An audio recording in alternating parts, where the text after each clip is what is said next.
Tenía 16 años la primera vez que sostuve un arma. No era para protegerme. Era para demostrarle a mi jefe, a Flaco, que yo era digno de estar en los diablos. Que yo no era solo otro mojado asustado escondiéndose en Albuquerque.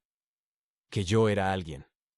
Pero lo que no sabía esa noche, temblando con una 9 milímetros en mi mano sudada, es que estaba a punto de convertirme en la cosa que más odiaría en este mundo. Iba a cocinar la droga que destruye familias.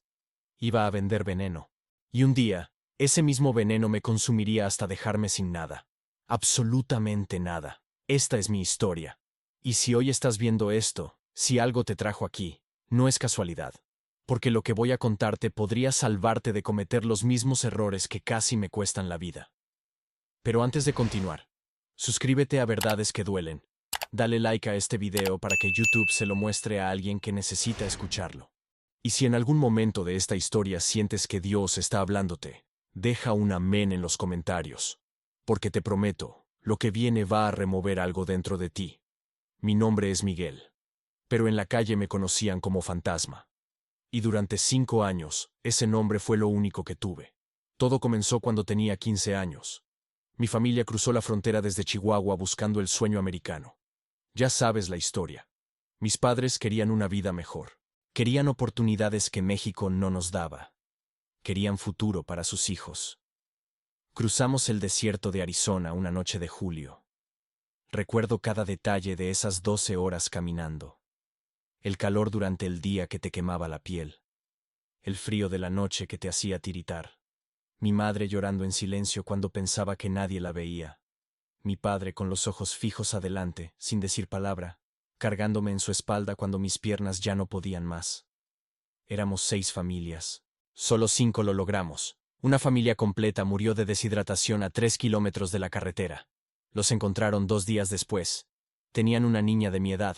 Se llamaba Rosa. Jugamos juntos la noche antes de cruzar. Al día siguiente, Rosa era solo un cuerpo más en el desierto. Esa imagen nunca me abandonó.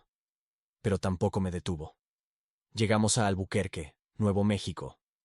Una ciudad que para mis padres era el paraíso. Para mí, se convertiría en el infierno. Nos instalamos en el South Valley, un barrio donde no preguntan tu estatus migratorio porque todos están igual. Todos son fantasmas. Todos son invisibles. Mi padre consiguió trabajo en la construcción. 12 horas diarias bajo el sol por $8 la hora. Mi madre limpiaba casas. 5 casas al día, 6 días a la semana. Los veía salir antes del amanecer y regresar cuando ya estaba oscuro. Cansados, rotos, pero con esperanza. Ellos tenían esperanza. Yo solo tenía rabia. Rabia porque en la escuela me miraban como basura. Rabia porque no podía conseguir un trabajo legal. Rabia porque vivía escondido, con miedo constante de que migración tocara la puerta. Rabia porque había visto morir a Rosa en el desierto para llegar a un país que me trataba como criminal solo por existir. Esa rabia me hizo vulnerable, y los diablos saben detectar la vulnerabilidad mejor que nadie. Conocí a Flaco 3 meses después de llegar. Él no era el líder de los diablos, pero era el que manejaba el negocio en South Valley. Alto, delgado como su apodo, pero con una presencia que hacía que todos en el barrio le tuvieran respeto, o miedo. A veces es la misma cosa. Me encontró una tarde cuando salí de la escuela. Yo estaba solo, como siempre. No tenía amigos. No hablaba bien inglés todavía. Los mexicanos de segunda generación me rechazaban por ser demasiado mexicano. Los güeros me rechazaban por no ser suficientemente americano. Yo no pertenecía a ningún lado. Flaco se acercó. Me ofreció un cigarro. Le dije que no fumaba. Se rió. Está bien, morro. Yo tampoco fumaba a tu edad. Pero las cosas cambian cuando te das cuenta que nadie va a cuidarte excepto tú mismo. Esas palabras se clavaron en mí. Porque era verdad. Mis padres estaban tan ocupados sobreviviendo que no podían verme. La escuela no me quería. El país me rechazaba. Yo estaba solo. ¿Quieres dejar de estar solo?, me preguntó Flaco. Y yo, estúpido de mí, dije que sí. Los siguientes 6 meses fueron mi iniciación. Flaco me puso a hacer trabajos pequeños, llevar mensajes, vigilar esquinas, avisar si veía patrullas. Cosas que no podían meterme en problemas grandes si me agarraban. Era menor de edad. Sin antecedentes. El sistema me devolvería a las calles en 24 horas. Pero lo que Flaco estaba haciendo era más inteligente que eso. Me estaba entrenando. Me estaba quitando el miedo poco a poco. Me estaba enseñando a ver el mundo como los diablos lo veían. Un lugar donde solo hay dos tipos de personas. Los que toman y los que dan.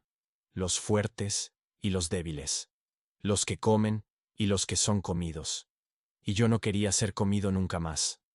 El día de mi cumpleaños número 16, Flaco me llamó a su departamento. Nunca había estado ahí. Era su santuario.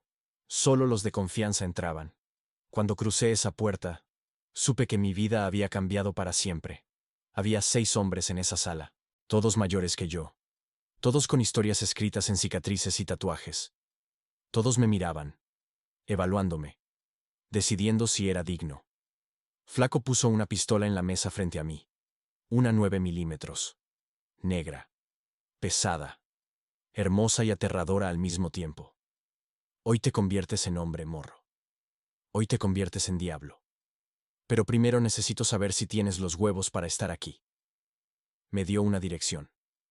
Un nombre. Me dijo que esa persona le debía dinero a los diablos. Mucho dinero. Y que necesitaba un mensaje. Un mensaje que todos en South Valley entendieran. No me pidió que matara a nadie esa noche. Solo que asustara. Que mostrara la pistola. Que dejara claro que los diablos no perdonan deudas. Agarré el arma. Salí de ese departamento. Y 2 horas después, un hombre de 40 años estaba llorando frente a mí, rogándome que no le disparara, prometiendo conseguir el dinero. No disparé. Pero tampoco necesitaba hacerlo. El daño ya estaba hecho. En él. Y en mí.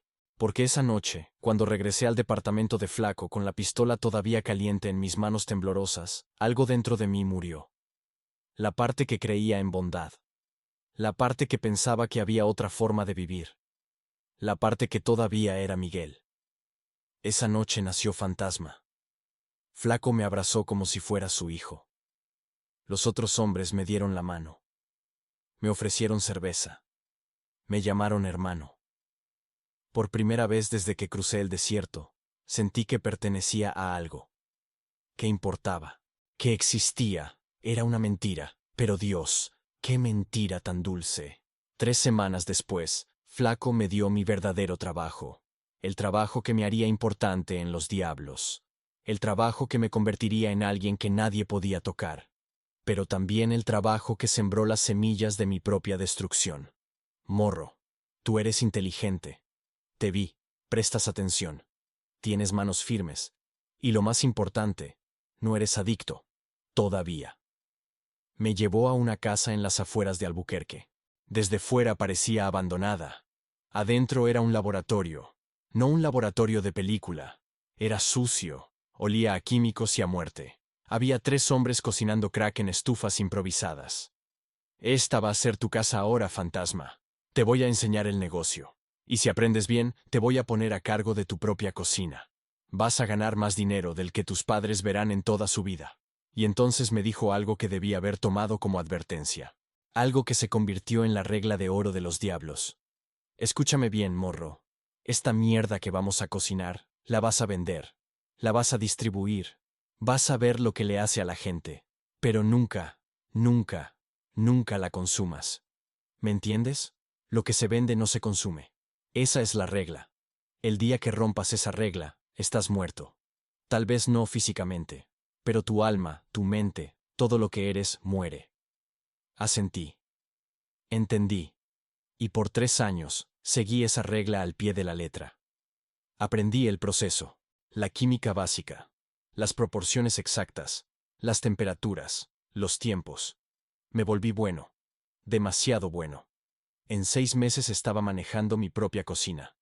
En un año, los diablos habían abierto 3 cocinas más solo para satisfacer la demanda que yo estaba ayudando a crear. El dinero llegaba. Mucho dinero. Más de lo que podía gastar. Le mandaba algo a mis padres en sobres sin remitente. Ellos sabían de dónde venía. Nunca lo dijeron, pero sabían. Vi cómo eso mataba a mi madre por dentro. Cómo mi padre dejaba los sobres en la mesa durante días antes de abrirlos. Como si tocar ese dinero los contaminara. Eventualmente, dejaron de abrirlos. Y yo dejé de mandarlos. La distancia entre nosotros se hizo inmensa. Yo vivía a 10 minutos de su casa, pero podría haber estado en otro planeta. Ellos iban a misa los domingos. Yo vendía crack los domingos. Ellos rezaban. Yo maldecía. Ellos tenían esperanza. Yo solo tenía vacío. Pero había una sola persona en este mundo que todavía veía algo en mí que valía la pena salvar. Se llamaba Andrea. La conocí en la escuela antes de dejarla completamente. Ella era diferente. No le importaba que yo fuera indocumentado. No le importaba que viniera de México. No le importaba que no tuviera el dinero que otros chavos tenían. Andrea veía algo que yo mismo no podía ver. Decía que yo tenía talento. Que cuando era niño en México, pintaba. Murales, carros, lo que fuera. Que tenía un don. Que podía hacer algo más con mi vida. Miguel, me decía, usando mi nombre real. El único que lo hacía. Tú no eres esto. Tú eres mejor que esto. Sé que la vida ha sido dura. Sé que has pasado por cosas que nadie debería pasar. Pero todavía puedes elegir diferente. Todavía hay tiempo. Y por un momento, cuando estaba con ella, lo creía. Cuando Andrea me miraba, me sentía como Miguel otra vez. No como fantasma. No como el cocinero de los diablos. Solo Miguel. El chavo que soñaba con pintar. Que quería hacer algo hermoso. Que todavía tenía alma. Pero esos momentos eran cada vez más raros. Porque la verdad es que yo estaba enamorado de dos cosas. De Andrea. Y del poder que me daba ser fantasma. No podía tener ambas. Pero era demasiado estúpido y demasiado cobarde para elegir. Andrea aguantó 2 años. 2 años rogándome que dejara la pandilla. 2 años rezando por mí. 2 años esperando que yo despertara y viera lo que estaba haciendo con mi vida. La noche que la perdí, yo tenía 19 años. Acababa de regresar de una entrega. Traía $3,000 en efectivo. Me sentía invencible. Llegué a su casa a medianoche, tocando la ventana como siempre hacía. Ella salió. Pero esta vez no sonrió. Esta vez tenía los ojos rojos de llorar. Y tenía algo en la mano. Una foto. ¿Conoces a esta niña?, me preguntó. Miré la foto. Era una chava joven. Tal vez 15, 16 años. Cara demacrada. Ojos hundidos. Dientes podridos. La cara inconfundible de un adicto al crack. No sé quién es, le dije. Es mi prima, Jasmine. Tiene 16 años, Miguel. 16. Y está destruida. Completamente destruida. ¿Sabes qué me dijo hoy cuando la vi? Me dijo que compra su droga a los diablos. Que la cocina mejor es la de un chavo joven que le dicen fantasma. El mundo se detuvo. El aire desapareció de mis pulmones. Miré esa foto de nuevo. Y esta vez vi lo que antes no había querido ver. La destrucción que mis manos habían creado. El veneno que yo cocinaba no eran solo químicos en una bolsa. Eran vidas destrozadas, familias rotas, futuros eliminados. Y una de esas vidas era la prima de Andrea. No puedo más, Miguel. Te amo. Dios sabe que te amo.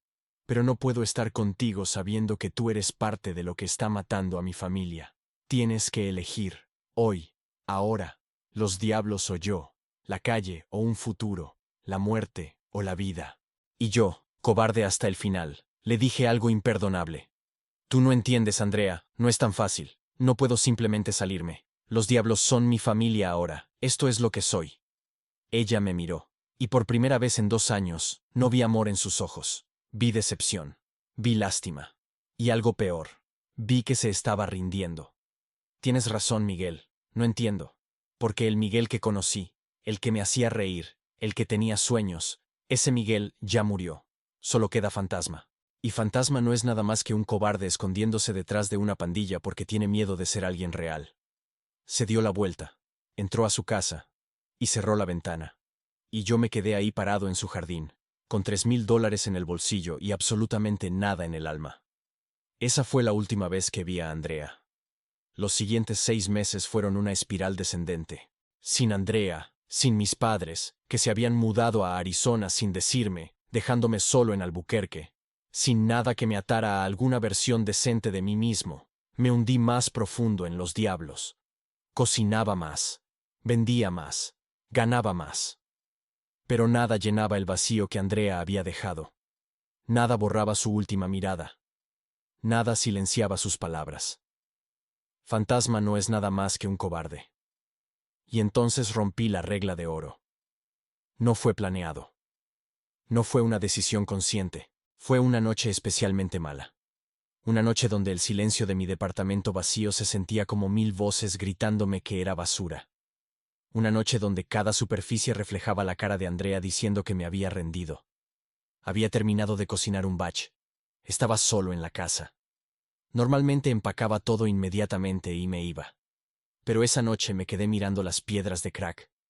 Pequeñas, inocentes, mortales. Lo que se vende no se consume. La voz de Flaco en mi cabeza. Pero Flaco no estaba ahí. Andrea no estaba ahí. Mis padres no estaban ahí. Dios, si es que existía, definitivamente no estaba ahí. Solo estaba yo. Solo.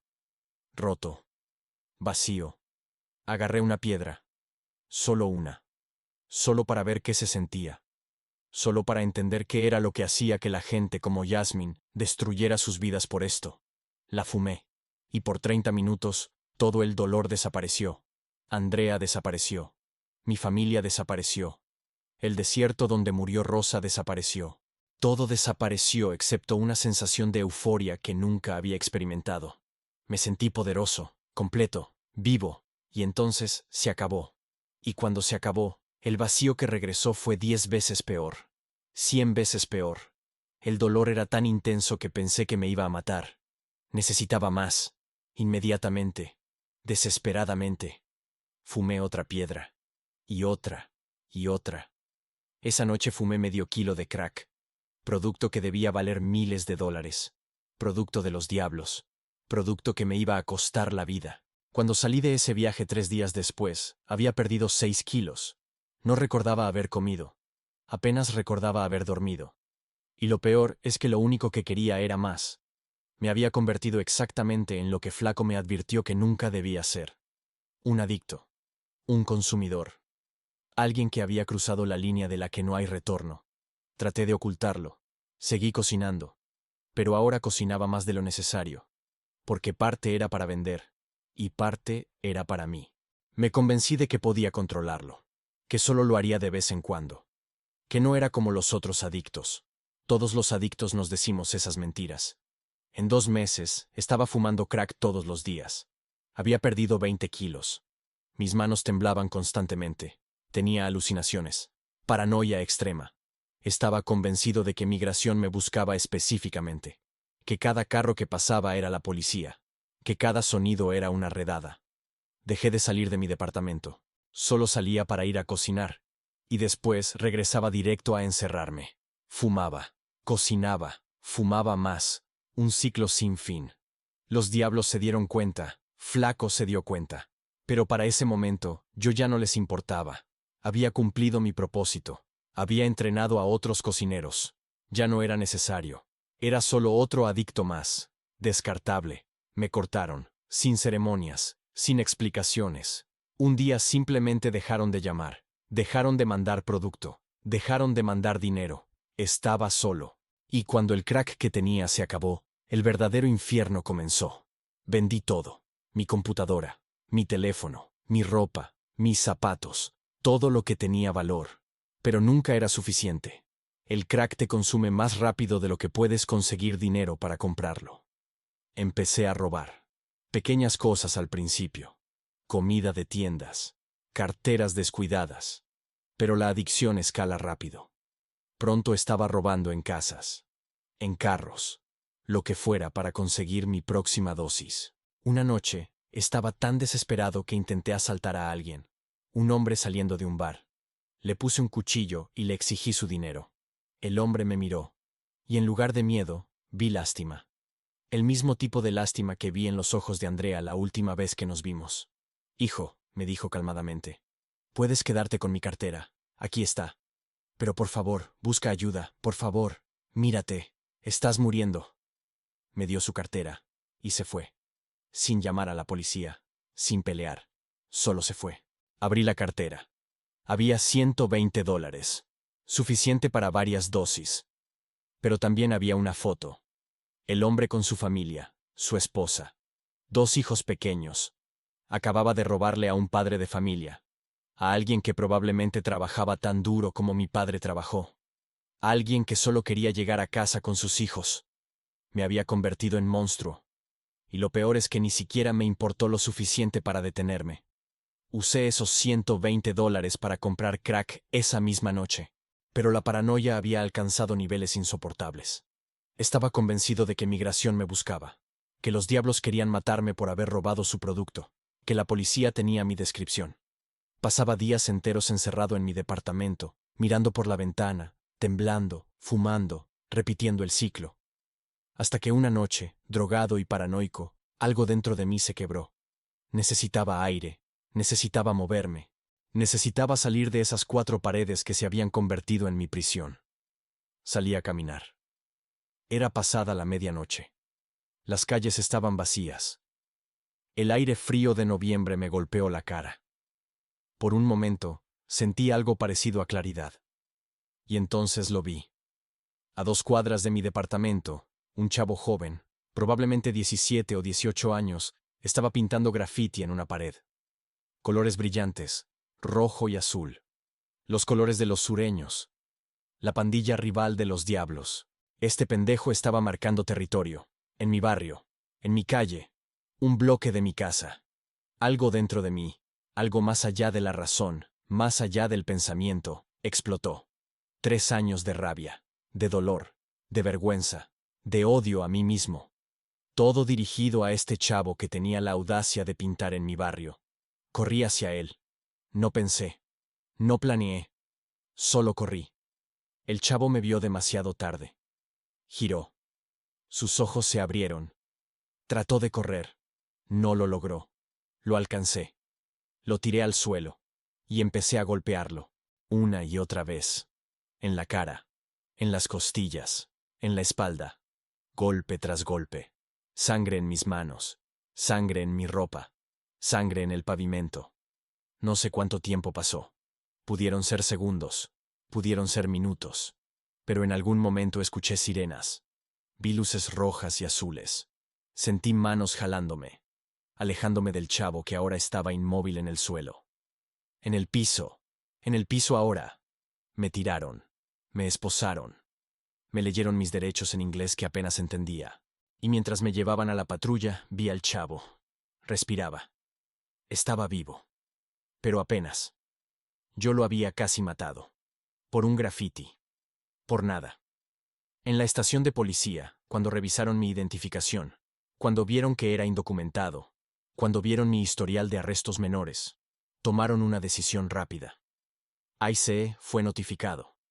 24 horas después, estaba en un centro de detención. 48 horas después, estaba en un avión de regreso a México. Deportado. Llegué a Ciudad Juárez con la ropa que traía puesta. Sin dinero, sin teléfono, sin nada. Y lo peor, pasando por la abstinencia más brutal que puedas imaginar.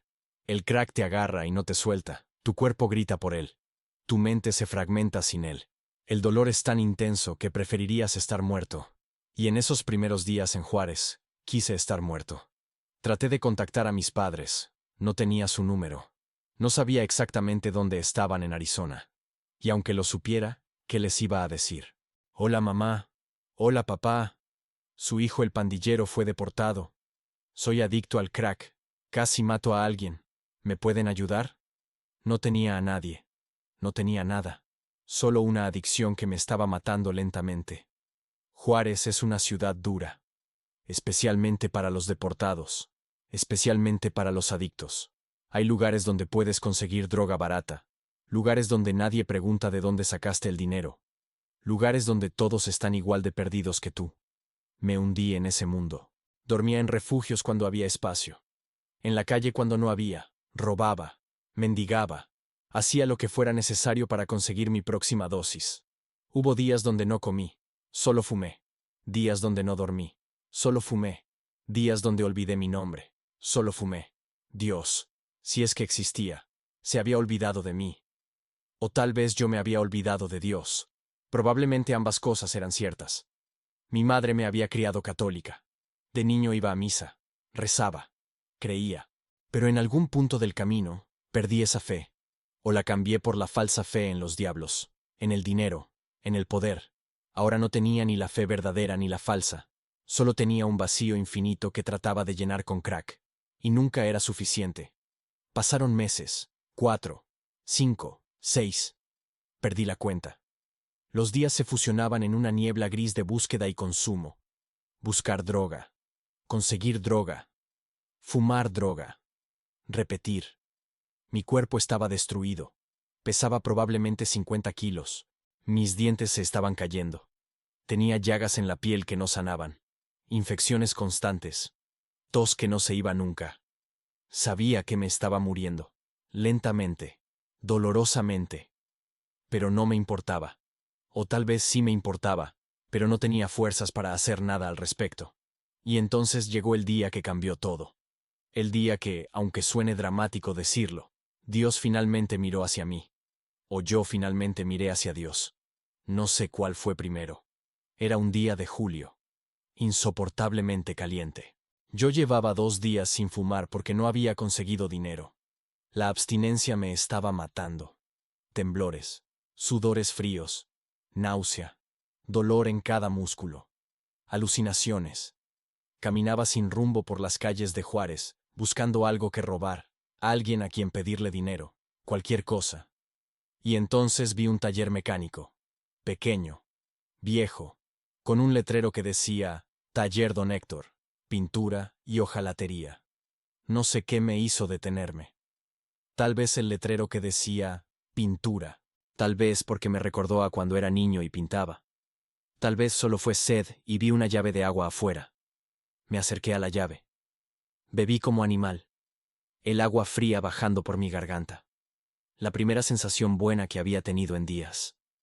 ¿Tienes sed, hijo? Levanté la vista. Un hombre viejo estaba parado en la puerta del taller. 60 y tantos años, tal vez. Cara curtida por el sol. Manos manchadas de grasa. Pero ojos amables. Dios, hacía tanto tiempo que no veía ojos amables. Sí, señor. Disculpe, ya me voy. Espera, ¿tienes hambre también? La pregunta me tomó por sorpresa. Claro que tenía hambre.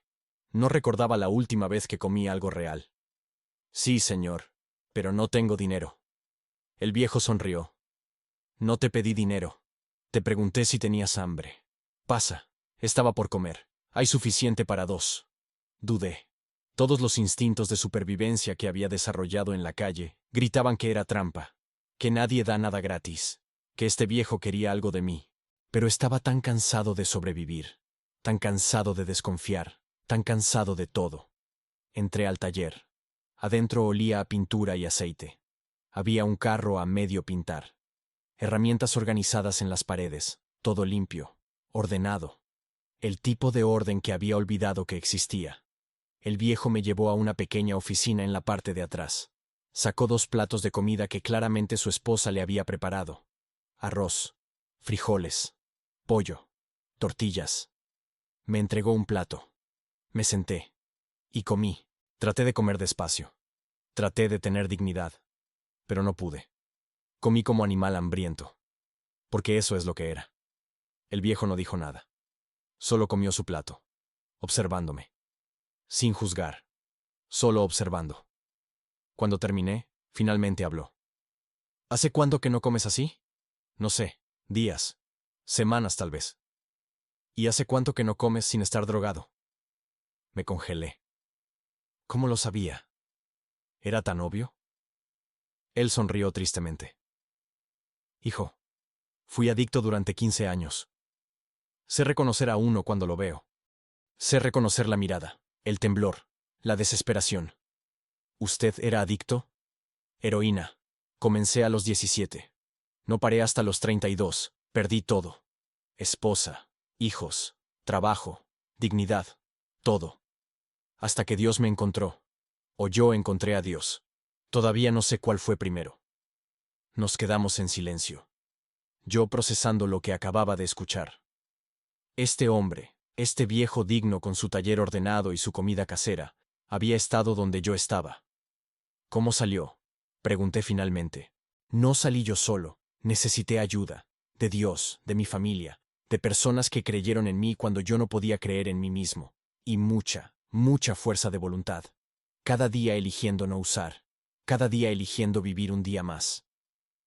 Yo no tengo familia aquí, no tengo a nadie que crea en mí, y definitivamente no tengo fuerza de voluntad. Don Héctor me miró directo a los ojos. ¿Sabes qué es lo más interesante? Dios no te pone en el camino de alguien por casualidad. Tú apareciste aquí hoy por algo, tal vez solo para comer, tal vez para algo más, pero no fue casualidad. Quise creerle. Dios sabe que quise creerle. Pero había dejado de creer en cosas como Dios y propósito hacía mucho tiempo. ¿De dónde eres, hijo? De Chihuahua, originalmente. Pero pasé los últimos 5 años en Estados Unidos. ¿Deportado? Sí. ¿Y qué hacías allá? Dudé. Pero algo en la forma que este hombre me miraba hizo que quisiera ser honesto. Tal vez porque él había sido honesto conmigo. Cocinaba crack para una pandilla. Y después me volví adicto a lo mismo que cocinaba. Casi maté a alguien. Me deportaron. Y ahora estoy aquí, viviendo en la calle, robando para conseguir droga, muriendo lentamente. Esperaba juicio, disgusto, que me pidiera que me fuera. En lugar de eso, don Héctor asintió, como si entendiera perfectamente. Tuve un hijo, dijo después de un momento. Se llamaba Héctor, como yo. Lo llamábamos Héctorito. Cruzó la frontera cuando tenía 16, buscando el sueño americano, buscando una vida mejor. Usó el tiempo pasado. Mi estómago se hundió. Se involucró con gente mala, pandillas, drogas. Nos llamó una vez, llorando, diciendo que quería regresar a casa, que había cometido errores terribles, que necesitaba ayuda. Le dijimos que viniera, que lo esperábamos, que lo amábamos sin importar qué. Don Héctor pausó. Sus ojos se llenaron de lágrimas. Nunca llegó a casa. Lo mataron 2 semanas después. Una sobredosis. Tenía 19 años. El silencio que siguió fue denso, pesado, lleno de dolor compartido. Lo siento mucho, dije finalmente. Yo también. Todos los días. Pero ¿sabes qué? Aprendí algo del dolor de perder a mi hijo. Aprendí que Dios nos da segundas oportunidades. No a través de traer de vuelta a los que perdimos, sino a través de poner en nuestro camino a personas que podemos ayudar. Personas que están donde nuestros seres queridos estuvieron. Me miró directo a los ojos. Mi hijo no tuvo segunda oportunidad, pero tú sí la tienes. Estás vivo, estás respirando, todavía hay tiempo para ti. No sé si quiero esa segunda oportunidad, admití. No sé si valgo la pena salvar. Eso no te toca decidirlo a ti. Dios ya decidió que vales la pena. Por eso te puso en mi camino hoy. Por eso estás aquí comiendo en lugar de estar tirado en alguna esquina. Por eso tu corazón sigue latiendo a pesar de todo lo que le has hecho a tu cuerpo. Quise discutir. Quise decirle que estaba equivocado. Que Dios, si existía, se había olvidado de mí hace mucho tiempo. Pero no pude. Porque una parte pequeña de mí, una parte que pensé que había muerto en algún lugar entre Albuquerque y Juárez, susurró. ¿Y si tiene razón? Don Héctor se levantó. Tengo un carro que necesito terminar de pintar. El cliente lo recoge mañana. Empecé ayer pero no voy a terminarlo solo. ¿Sabes pintar? La pregunta me tomó completamente desprevenido. Yo... sí, pintaba. Hace mucho tiempo. Cuando era niño. Pero hace años que no... Bueno, hoy vas a pintar de nuevo. No te voy a pagar mucho, 100 pesos. Pero es honesto. Y es tuyo si me ayudas a terminar este carro. ¿Qué dices? 100 pesos. No era suficiente para la cantidad de droga que mi cuerpo pedía a gritos. Pero era algo. Y más importante, era una distracción. Algo que hacer que no fuera buscar droga. Sí, señor. Le ayudo. Y así, Por primera vez en 6 meses, hice algo productivo. Don Héctor me enseñó su sistema. Me dio overol. Me explicó el trabajo. Y me puso a pintar. Al principio mis manos temblaban tanto que apenas podía sostener la pistola de pintura. Pero don Héctor fue paciente. Me corrigió suavemente. Me enseñó técnicas. Me dejó encontrar mi ritmo. Y algo extraño pasó. Mientras pintaba, mientras veía el color fluir de la pistola al metal, mientras olía la pintura fresca, algo dentro de mí despertó. Algo que había estado dormido durante años. Era la sensación de crear en lugar de destruir, de construir en lugar de romper, de hacer algo hermoso en lugar de hacer daño. Por 6 horas, olvidé que era adicto. Olvidé que estaba en abstinencia. Olvidé el dolor. Solo pinté. Cuando terminamos, el carro se veía increíble. Mejor de lo que don Héctor esperaba. Me lo dijo. Hijo, tienes talento de verdad. Tienes manos de artista. Es un desperdicio que las uses para destruirte. Me dio los 100 pesos que prometió. Los agarré. Y en ese momento, tuve una decisión que hacer. Podía irme ahora mismo, usar esos 100 pesos para comprar crack, regresar al ciclo, regresar a la destrucción, regresar a morir lentamente, o podía quedarme, podía intentar, podía darme una oportunidad. No sé qué me hizo elegir quedarme. Tal vez fue la comida en mi estómago. Tal vez fue la sensación de haber creado algo hermoso. Tal vez fue la forma en que don Héctor me miraba, como si viera en mí algo que yo no podía ver. O tal vez, solo tal vez, fue Dios. Don Héctor, dije antes de que pudiera detenerme. Si la oferta sigue en pie, me gustaría seguir trabajando con usted. No sé por cuánto tiempo pueda aguantar. No sé si pueda dejar la droga. Pero quiero intentar. El viejo sonrió. La sonrisa más genuina que había visto en años. La oferta siempre estuvo en pie, hijo. Y lo va a seguir estando. Pero necesito que entiendas algo. Si vas a trabajar conmigo, vas a trabajar limpio. Nada de drogas, nada de robos, nada de mentiras. ¿Me entiendes? Sí, señor. Y otra cosa, no vas a poder hacer esto solo. Vas a necesitar ayuda. Vas a necesitar apoyo. Vas a necesitar a Dios. Mi familia y yo vamos a misa los domingos. Vas a venir con nosotros. Vas a conocer a personas que te van a ayudar. Vas a reconstruir tu vida desde cero. ¿Estás listo para eso? No estaba listo. Para nada. Estaba aterrado. Porque dejar la droga significaba enfrentar todo el dolor que había estado evitando. Todo el daño que había causado. Todo el tiempo que había perdido. Pero asentí de todas formas. Estoy listo. Los siguientes 3 meses fueron los más difíciles de mi vida. La abstinencia física fue brutal. Hubo noches donde lloré suplicando una dosis. Donde mi cuerpo temblaba tan fuerte que pensé que me iba a romper. Donde el dolor era tan intenso que quise rendirme. Pero don Héctor estuvo ahí. Cada día. Sin falta. Me llevó a su casa. Su esposa, doña Carmen, me dio el cuarto de Héctorito. El cuarto que había estado vacío durante años. Lloraba cada vez que entraba ahí. Pero también sonreía. Como si de alguna forma yo le devolviera un pedazo de su hijo. Me alimentaban. Me cuidaban.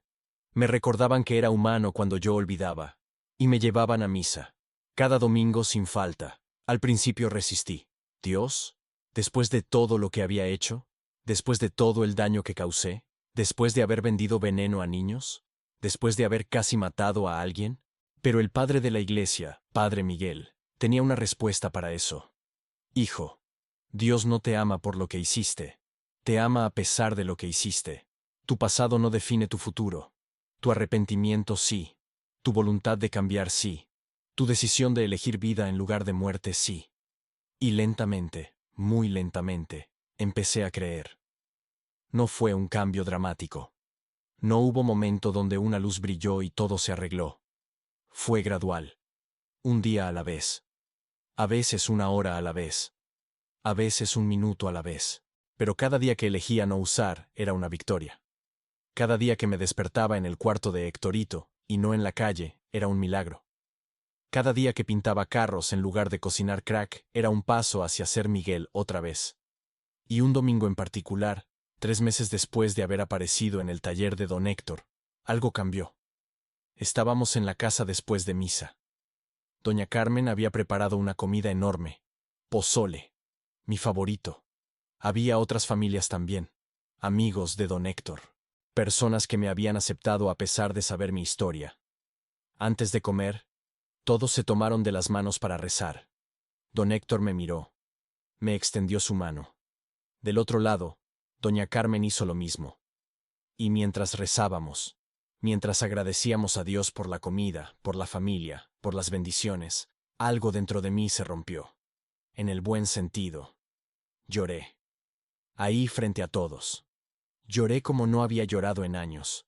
Lloré por todo lo que había perdido, por todo el daño que había causado, por Andrea, por mis padres, por Jazmín, por el chavo que casi maté, por Héctorito, por todos.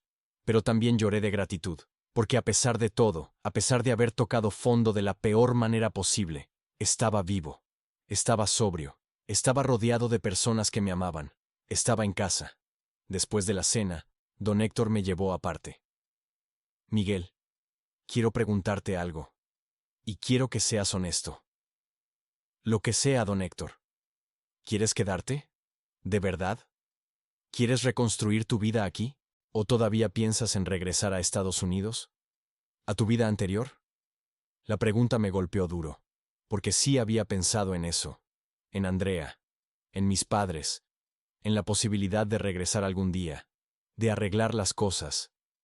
Quiero quedarme, dije finalmente. Pero también quiero algún día hacer las paces con mi pasado, con las personas que lastimé, con las que abandoné. No sé cómo, no sé cuándo, pero sí. Don Héctor asintió. Ese día va a llegar. Pero no todavía. Todavía no estás listo. Todavía necesitas sanar. Todavía necesitas ser fuerte, porque cuando llegue ese momento, va a doler. Y necesitas estar preparado para ese dolor. ¿Cómo voy a saber cuándo estoy listo? Lo vas a saber. Dios te lo va a decir. Mientras tanto, trabaja, sana, crece. Conviértete en el hombre que se supone que eres. En el hombre que mi hijo nunca tuvo oportunidad de ser. Esa conversación cambió algo en mí. Me dio propósito. Dirección. Ya no estaba solo sobreviviendo día a día. Estaba construyendo hacia algo. Los siguientes 6 meses volé. Trabajaba 12 horas diarias con don Héctor. Aprendí todo sobre pintura automotriz, sobre hojalatería, sobre mecánica básica. Me volví bueno. Realmente bueno. Don Héctor empezó a confiar trabajos completos a mí solo. Clientes pedían específicamente que el chavo pintara sus carros. Mi reputación crecía.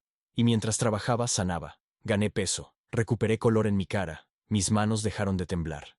Mis dientes, los que quedaban, se estabilizaron. Me veía humano otra vez. Pero más importante, empecé a sentirme humano otra vez. Un domingo después de misa, noté a una chava que no había visto antes. Era joven, tal vez 23, 24. Bonita. Pero lo que me llamó la atención no fue eso. Fue la forma en que sonreía. Genuina. Pura. Como si no hubiera maldad en el mundo. ¿Quién es ella?, le pregunté a doña Carmen. Ella sonrió con esa sonrisa que las madres tienen cuando saben algo que tú no sabes. Es mi sobrina, Daniela. Acaba de regresar de estudiar en Monterrey. Se va a quedar con nosotros un tiempo. Durante las siguientes semanas, Daniela aparecía en el taller. Ayudaba con la contabilidad. Organizaba el inventario. Y hablaba conmigo. Al principio era incómodo. Yo no sabía cómo hablar con mujeres ya. Al menos no de forma normal. No de forma sana. Pero Daniela era paciente. Era amable. Y veía en mí lo mismo que don Héctor vio. Potencial. Bondad. Valor. Don Héctor me contó tu historia, me dijo un día mientras pintaba un carro. Me tensé, esperando juicio, esperando que me viera diferente. Y quiero que sepas, continuó, que creo que eres increíblemente valiente. No mucha gente puede tocar fondo de la forma que tú lo hiciste y tener el coraje de levantarse, de cambiar, de ser diferente. Eso requiere más fuerza de la que la mayoría de las personas tienen. No supe qué decir. Nadie me había llamado valiente antes. Y definitivamente no después de conocer lo peor de mí. Gracias, logré decir finalmente. Pero no sé si soy valiente. Solo estoy tratando de no volver a ser quien era. Eso es exactamente lo que hace que seas valiente. Daniela y yo nos hicimos amigos. Hablábamos por horas mientras yo trabajaba, sobre todo, sobre nada, sobre sueños, sobre arrepentimientos, sobre esperanzas. Y lentamente, sin darme cuenta, me estaba enamorando. Pero tenía miedo. Miedo de arruinar lo que teníamos. Miedo de que si le decía lo que sentía, ella viera lo roto que todavía estaba. Miedo de que mi pasado la alejara. Pasaron 3 meses, y don Héctor, siendo el hombre perceptivo que era, lo notó. Miguel, ¿puedo darte un consejo? Siempre, don Héctor. Mi sobrina es una buena mujer. Una mujer que merece honestidad. Si sientes algo por ella, díselo. Si no, déjala ser. Pero no la tengas en el limbo. Eso no es justo para ella ni para ti. Tengo miedo, don Héctor. ¿Y si le digo, y ella se aleja? ¿Y si mi pasado es demasiado para ella? ¿Y si no lo es? ¿Y si ella es exactamente lo que Dios puso en tu camino para recordarte que mereces amor? ¿Que mereces felicidad? ¿Que mereces un futuro? Esa noche no pude dormir, pensando en Daniela, en Andrea, en las personas que había perdido por ser cobarde, por no elegir, por dejar que el miedo decidiera por mí. No iba a cometer el mismo error otra vez. Al día siguiente, después del trabajo, le pedí a Daniela que caminara conmigo. Fuimos a un parque cerca del taller. Daniela, necesito decirte algo. Y necesito que seas honesta conmigo después de que lo diga. Ella asintió, sus ojos mostrando un poco de preocupación. Tú me gustas. Mucho. Y sé que no tengo derecho. Sé que mi pasado es desastroso. Sé que no soy la mejor opción. Pero no puedo seguir fingiendo que solo quiero ser tu amigo. Porque no es verdad. Quiero más. Quiero conocerte. Quiero que me conozcas. Quiero ver si esto que siento podría ser algo real. Pero solo si tú quieres. Solo si tú puedes ver más allá de lo que fui, y ver lo que estoy tratando de ser. El silencio que siguió fue eterno. Daniela me miraba, procesando, decidiendo. Y entonces sonrió. Miguel, yo ya sé lo que fuiste. Mi tío me contó todo. Cada detalle, cada error, cada caída. ¿Y sabes qué vi cuando me contó tu historia? No vi a un criminal. No vi a un adicto. Vi a un hombre que tuvo el coraje de admitir que necesitaba ayuda. Que tuvo la humildad de aceptarla. Que tuvo la fuerza de cambiar. Eso es lo que vi. Y eso es lo que sigo viendo cuando te miro. Tomó mi mano. A mí también me gustas, Miguel. Me gustas mucho. Y sí, quiero ver si esto puede ser algo real. No sé cómo describir lo que sentí en ese momento. Después de años de oscuridad, de dolor, de pérdida, finalmente había luz. Finalmente, había esperanza. Finalmente había alguien que me veía, realmente me veía, y elegía quedarse. Los siguientes 6 meses fueron los mejores de mi vida. Daniela y yo nos hicimos novios formalmente, con bendición de don Héctor y doña Carmen, con bendición de Dios. Ella me ayudó a seguir sanando, me ayudó a perdonarme a mí mismo. Me recordaba cada día que yo no era mi pasado, que era mi elección presente, mi futuro potencial. Trabajaba más duro que nunca, ahorraba cada peso, tenía planes. Quería comprar mi propio taller algún día. Quería casarme con Daniela. Quería construir una familia. Quería una vida. Y exactamente un año después de haber aparecido en el taller de don Héctor, pidiendo agua, sucio y adicto, le pedí a Daniela que se casara conmigo. Fue en el mismo parque donde nos hicimos novios. Nada elaborado. Sin anillo caro. Solo yo, de rodillas. Con un anillo simple que había comprado con mis ahorros, preguntándole a la mujer que me había ayudado a creer en segundas oportunidades si quería pasar su vida conmigo. Ella dijo que sí. Nos casamos 3 meses después, en la misma iglesia donde había aprendido a rezar otra vez, con don Héctor y doña Carmen como nuestros padrinos, con la comunidad que me había adoptado cuando no tenía nada.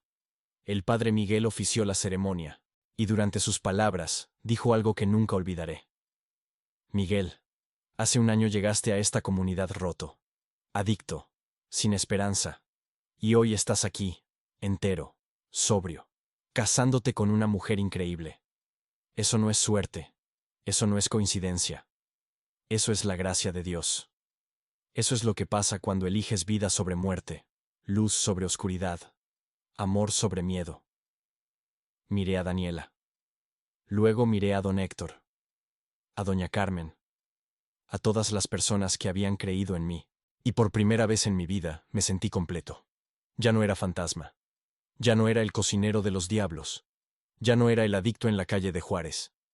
Era Miguel, esposo, hijo adoptivo, hombre de fe, pintor, humano. Y mientras Daniela y yo nos besábamos después de decir nuestros votos, mientras la iglesia aplaudía, mientras don Héctor lloraba de alegría, supe que había valido la pena. Todo el dolor, todo el sufrimiento, toda la oscuridad, porque me había traído aquí, a este momento, a esta vida, a esta segunda oportunidad que no merecía pero que Dios me dio de todas formas. Hoy, 3 años después de ese día en el taller, tengo mi propia pequeña tienda de pintura. Daniela y yo tenemos una hija. Se llama Andrea, en honor a la mujer que creyó en mí primero. La mujer que vi el potencial antes de que yo pudiera verlo. Nunca pude contactar a la Andrea real. No sé dónde está, si piensa en mí, si me perdonó. Pero puse su nombre a mi hija como promesa. Una promesa de que nunca más voy a desperdiciar el potencial que las personas ven en mí. Nunca más voy a elegir oscuridad cuando hay luz disponible. Mis padres y yo nos reconciliamos hace un año. Fue difícil. Hubo lágrimas. Hubo palabras duras. Hubo años de dolor que sanar. Pero estamos intentando. Y eso es lo que importa. Don Héctor y doña Carmen son los abuelos de Andrea. La aman como si fuera la nieta de sangre. Como si Héctorito hubiera vivido y le hubiera dado nietos. En cierta forma, a través de mí, él lo hizo. He pensado en lo que dejé atrás, en los años que perdí, en el daño que causé, todos los días. Pero también he aprendido que no puedes cambiar el pasado. Solo puedes elegir qué hacer con el presente. Y yo elijo, cada día, ser mejor, hacer mejor, vivir mejor. A veces me pregunto qué hubiera pasado si esa noche, hace 4 años, en lugar de salir de mi departamento y golpear a ese chavo, hubiera tomado otra decisión. ¿Y si hubiera buscado ayuda antes? ¿Y si no hubiera roto la regla de oro? Pero después me doy cuenta de que esas preguntas no importan. Porque el camino que tomé, por doloroso que fue, me trajo aquí. A esta vida. A esta familia. A este propósito. Y tal vez eso es lo que Dios hace. Toma nuestros peores errores, nuestras caídas más brutales, y los transforma en algo hermoso. No borra el dolor. No elimina las consecuencias. Pero crea algo nuevo de las cenizas. Si estás viendo esto hoy, si llegaste hasta aquí, quiero decirte algo. No importa qué tan bajo hayas caído. No importa qué tan roto estés. No importa cuánto daño hayas causado. Siempre hay una segunda oportunidad esperándote. Siempre hay un don Héctor en algún lugar dispuesto a darte agua, comida y trabajo. Siempre hay una Daniela dispuesta a ver más allá de tu pasado. Pero tienes que elegir. Tienes que dar el primer paso. Tienes que pedir ayuda. Yo casi no lo hice. Casi me rendí en esas calles de Juárez. Casi dejé que la droga me matara. Casi desperdicié mi segunda oportunidad. Pero no lo hice. Y hoy estoy aquí. Vivo. Sobrio. Amado. Con propósito. Eso es lo que quiero para ti. Eso es lo que Dios quiere para ti. No una vida perfecta, sino una vida real, auténtica, llena de segundas oportunidades y gracia inmerecida. Déjame un amén en los comentarios si esta historia te tocó. Dale like para que YouTube se la muestre a alguien más que necesita escucharla. Suscríbete a Verdades que Duelen para más historias reales de personas reales que tocaron fondo y se levantaron. Y si estás luchando con adicción ahora mismo, busca ayuda. Hay números de crisis en la descripción. Hay personas esperando para ayudarte. Hay esperanza. Lo sé porque yo estuve donde tú estás. Y hoy estoy aquí, vivo, entero, libre. Y tú también puedes estarlo. Gracias por escuchar mi historia. Nos vemos en el próximo video. Y recuerda, no importa qué tan oscura sea la noche, el amanecer siempre llega. Siempre.